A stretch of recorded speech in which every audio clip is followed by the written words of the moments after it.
오늘 함께 보실 말씀은 마태복음 26장입니다. 12절과 13절 두 구절을 우리 한 목소리로 같이 읽도록 하시겠습니다. 마태복음 26장 12절과 13절입니다.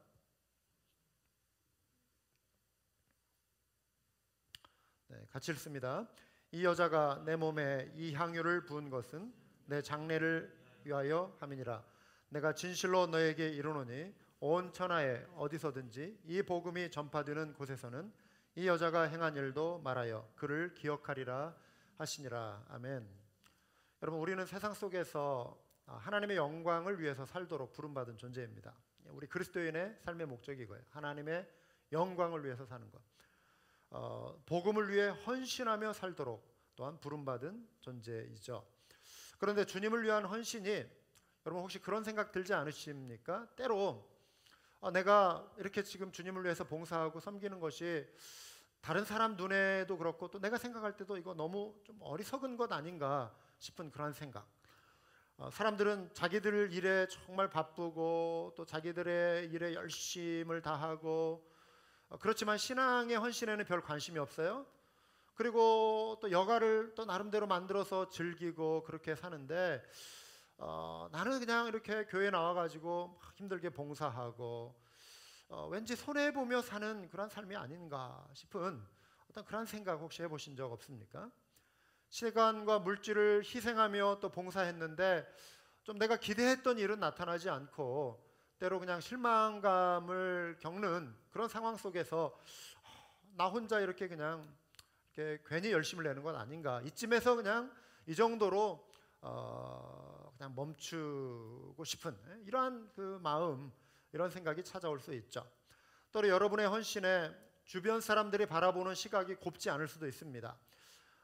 자기 먹고 살기도 그냥 빠듯한 주제에 뭐 교회 건축 헌금이니 뭐 선교 헌금이니 한다고 막 이렇게 교회에다 갖다 바친다 이러면서 주변 사람들이 그냥 어리석은 사람이라고 생각할 수도 있고요.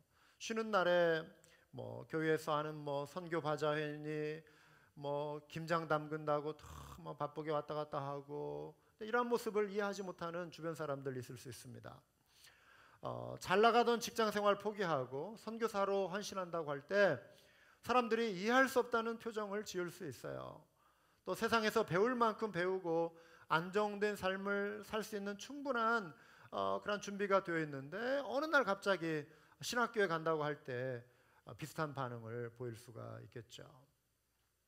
여러분, 하나님을 위해 드리는 나의 헌신이 낭비처럼 여겨질 때 우리가 다시 한번 주목해서 봐야 할 말씀이 있습니다. 오늘 본문의 내용입니다. 값비싼 향유를 예수님의 머리 위에 부은 여인의 이야기입니다. 사복음서에 이 이야기가 모두 소개될 정도로 이 사건은 유명한 사건이었습니다. 향유 옥합을 주님을 위해 사용한 이 여인의 이 이야기, 이 교훈은 이렇습니다. 주님을 위한 그리스도인의 희생과 헌신은 결코 어리석지 않다.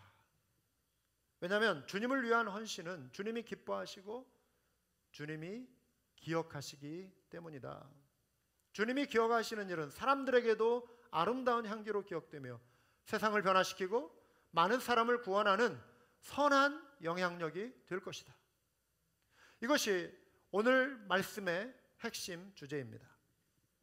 오늘 말씀은 마태복음이 종반을 향해 가면서 예수님이 고난 당하시기 그 직전에 일어난 몇 가지의 사건 중에 하나입니다.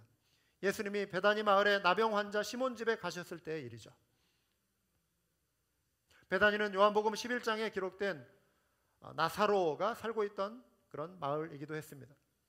예수님께서 그 죽은 나사로를 살려 주셨죠. 시몬은 어찌 보면 자신을 그 저주스러운 이 문둥병에서 치료해 주시고 고쳐주신 그 예수님의 은혜가 너무나도 고마워서 한 끼 따뜻한 그런 식사를 마련해서 예수님과 그의 제자들을 지금 자기 집으로 초대했을 수 있습니다. 그 자리에 죽었다가 살아난 나사로도 함께 있었을 것입니다. 요한복음에는 나사로의 누이인 마리아가 예수님의 발에 향유를 부었다라는 그런 기록이 나오죠.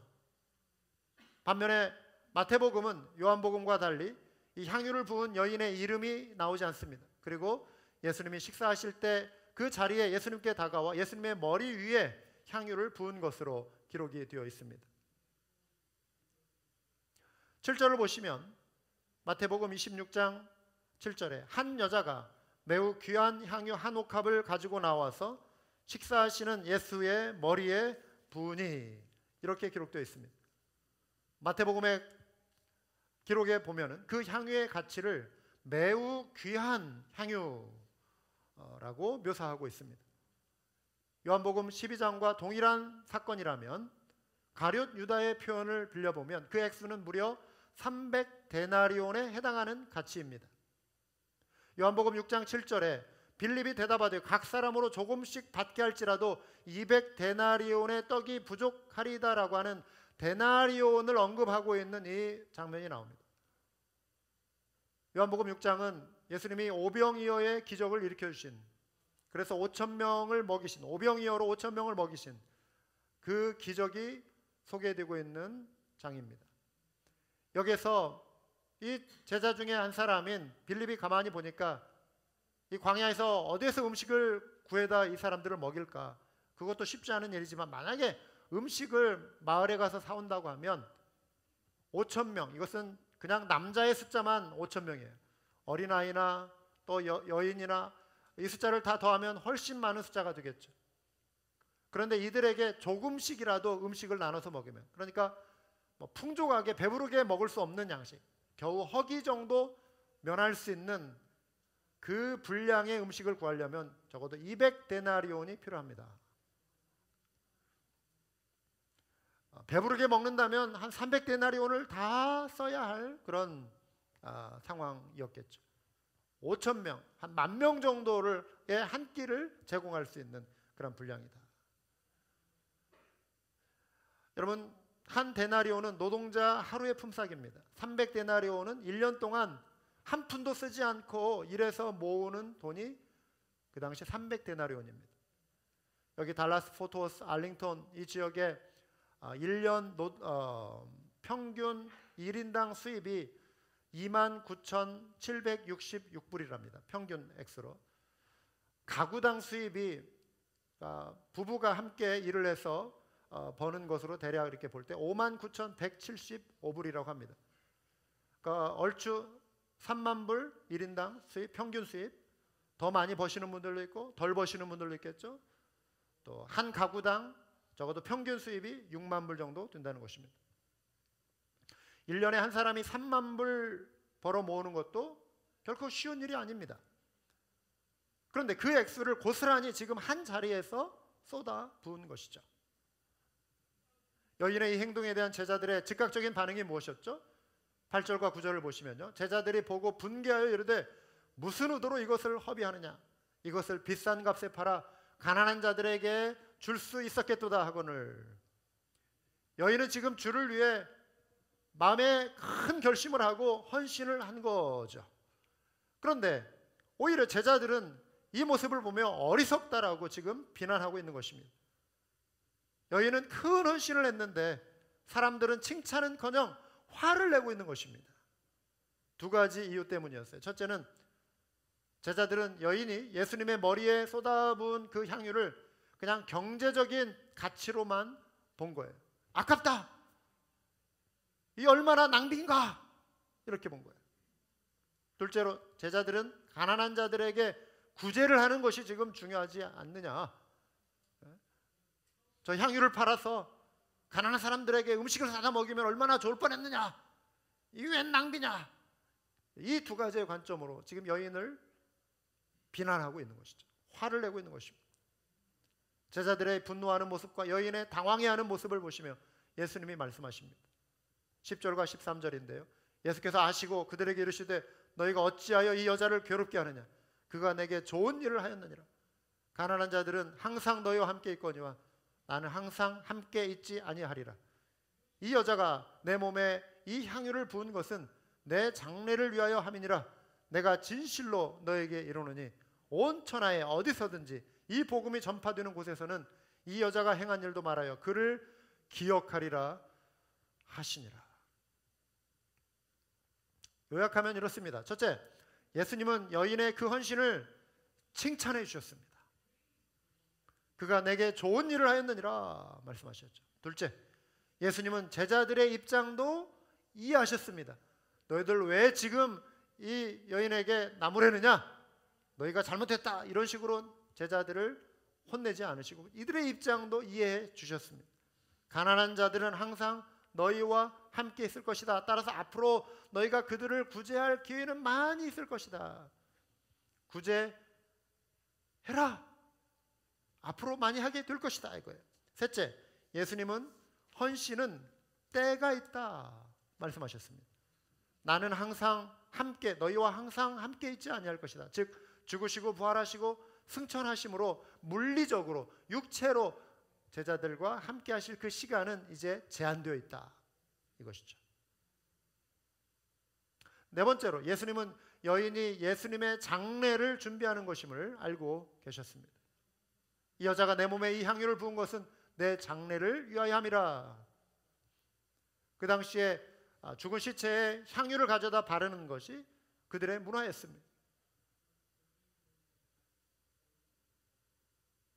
이 여인은 예수님의 죽음이 곧 임박한 것을 믿고 자신이 할 수 있는 최고의 헌신을 주님께 지금 드린 것입니다. 주님을 위해서 내가 가진 이 모든 것을 아낌없이 주님의 그 죽으심을 대비하며 내가 드리겠습니다. 이런 태도였죠. 다섯 번째, 예수님은 여인의 헌신을 복음을 전파하는 모든 곳에서 알리라고 말씀하셨습니다. 예수님 주변에 가까이 있는 제자들마저도 예수님의 죽음에 대하여 대비하는 마음이 부족했습니다. 헌신을 물질적인 가치로만 판단하여 어리석다라고 비난했습니다. 심지어 그들 중에 하나인 가룟 유다는 예수님을 팔아 넘기기까지 했죠. 돈을 사랑해서 예수님을 배반해 버렸습니다. 그러나 이름 없는 그 여인, 물질적인 가치보다 영적인 가치를 소중히 여겼고 고난당하신 그 주님을 진심으로 사랑했으며 자신의 가장 소중한 어찌 보면 전 재산을 기꺼이 주님께 드릴 수 있는 그 헌신을 이 자리에서 지금 보여준 것이죠. 주님을 위해 헌신하는 것을 어리석다라고 말하는 사람은 늘 존재해 왔습니다. 지금도 존재합니다. 남미 아우카족 인디언 선교를 위해 떠나서 제대로 선교의 목적을 이루지도 못하고 숨진 선교사 짐 엘리엇 그리고 그의 동료들의 이야기를 여러분들은 잘 기억하실 것입니다. 많은 분들이 기억할 것입니다. 이들이 죽임을 당했습니다. 젊은 나이에 꽃다운 나이에 이들의 목숨을 희생하고 말았죠. 당시 미국의 언론은 앞을 다투어 이들의 죽음을 어리석다라고 말하며 분노하기까지 했습니다. 라이프지와 타임지는 이 사실을 보도하면서 분노 섞인 기사를 실었습니다. 그들은 부인들과 퀴추아 인디언과 히바로 인디언 사역을 하면서 아우카족을 알게 되었다. 아우카족은 수백 년 동안 외부인들을 모두 다 죽여왔다. 다른 인디언들은 그들을 두려워했으나 선교사들은 아우카족에게 가기로 결심했다. 이 얼마나 불필요한 낭비인가. 이 장래가 촉망되는 젊은이들이 도대체 무엇 때문에 멀리 남미까지 가서 제대로 일도 못하고 개죽음을 당해야 했는가. 한 신문 기자는 짐 엘리엇의 아내 엘리자베스에게 찾아가서 인터뷰를 하면서 또다시 이런 이야기를 했습니다. What a waste! 이 얼마나 어리석은 낭비입니까? 그러자 그 당시 20대 초반밖에 안 되었던 엘리자베스가 그 기자를 똑바로 쳐다보면서 이렇게 항의했다고 합니다. 낭비라니요? 왜 그런 말씀을 하십니까? 나의 남편은 어릴 때부터 이 순간을 위해 준비했던 사람입니다. 내 남편은 이제야 그 꿈을 이룬 것뿐입니다. 이후로 다시는 내 남편의 죽음을 낭비라고 말하지 마십시오. 나중에 엘리엇이 시카고에 있는 휘튼 대학교 그 기숙사에서 머물다 학창 시절에 그 동안에 썼던 글과 일기들이 공개가 되었다고 합니다. 그 아내가 그 자료를 모아서 책을 출간했습니다. 그 속에는 깜짝 놀랄 만한 말들이 적혀 있었다고 합니다. 이 내용을 적을 당시 짐 엘리엇의 나이가 겨우 19살이었습니다. 순교할 당시 그의 나이는 29살이었습니다. 대학교 2학년 때 그가 적어놓은 글 가운데 이런 내용이 있습니다. 주님, 성공하게 하소서. 높은 자리에 오른다는 것이 아니라 제 삶이 하나님을 아는 가치를 드러내는 전시품이 되게 하소서. 하나님, 제가 감히 하나님께 기도합니다. 이 부족한 나의 나무 토막 같은 인생에 주여 불을 붙여 주옵소서. 제가 주를 위해 탈 수 있도록 나의 삶을 주님께 소멸시켜 주십시오. 이 몸은 주의 것입니다. 나는 오래 사는 것을 원치 않습니다. 완전하고 풍성한 삶을 원합니다. 바로 주님과 같이. 그리고 유명한 그의 말이 있죠. 결코 놓치지 말아야 할 것을 얻기 위해 언젠가는 놓아야 할 것을 포기하는 사람은 어리석지 않다. 짐 엘리엇이 남긴 가장 유명한 말 가운데 하나이죠. 엘리엇이 죽은 이후에 그 후의 이야기를 기억하시는 분들이 이 자리에 많이 있을 것입니다. 남편을 잃은 선교사 아내들은 남편을 죽인 부족에 들어가기로 결심을 합니다. 남편을 죽인 그 아우카 부족의 한복판으로 이 아내들이 들어가 살기 시작합니다. 그러면서 남편들이 다 이루지 못한 인디언 선교의 그 꿈을 이어갑니다. 그리고 그 부족 전체가 마침내 예수님께로 돌아오는 놀라운 기적을 이 여인들이 만들어내고 마는 것이죠. 아들 이삭을 제물로 바치라고 하셨을 때 아브라함은 하나님의 명령을 어리석다라고 비난하지 않았습니다. 그는 순종했습니다. 오래 기도 끝에 얻은 아들 사무엘을 하나님 앞에 드리는 한나는 하나님을 향하여 원망하지 않았습니다. 그의 삶을 그 스스로 어리석다라고 결코 말하지 않았습니다. 십자가에 매달리신 그 아들 예수 그리스도, 육신의 그 아들 예수 그리스도를 바라보는 어머니 마리아의 마음에도 그 아들의 죽음을 어리석다라고 말하지 않았습니다. 값비싼 향유를 예수님께 드린 여인의 헌신은 어리석지 않습니다. 따라서 이 시대에도 주님을 위한 그리스도의 희생과 헌신은, 여러분의 희생과 그 헌신은 어리석지 않습니다.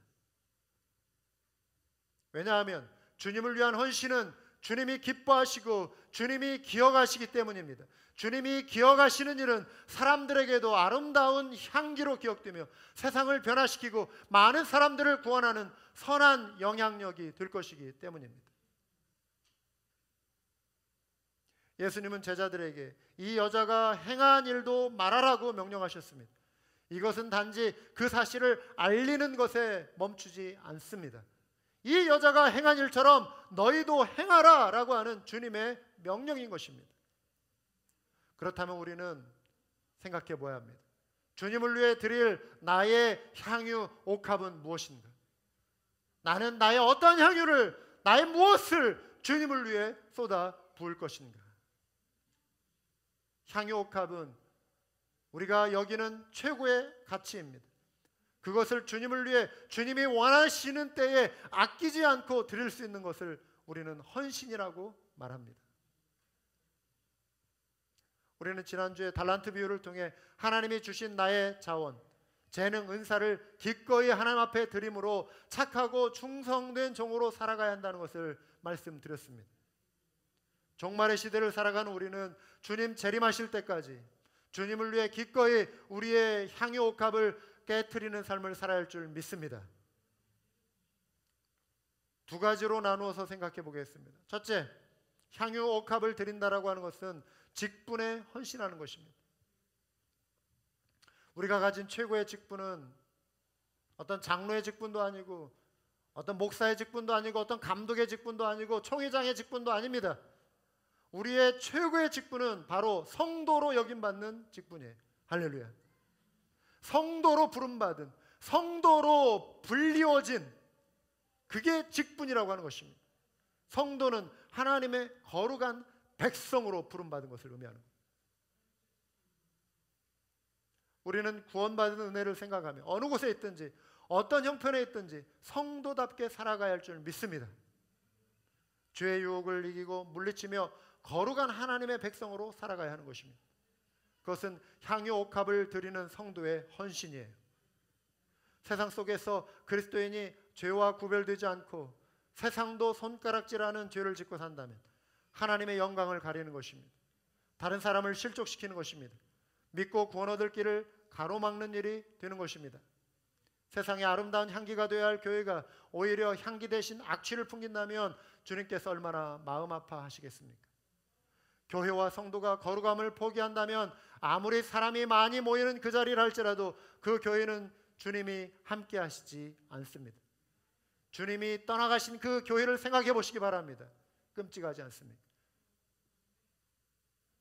교회는 죄인이 모이는 곳입니다. 맞습니다. 그리고 이들이 주님 앞에 나오는 것을 교회는 두 팔 벌려 환영해야 합니다. 죄인들을 초청해야 합니다.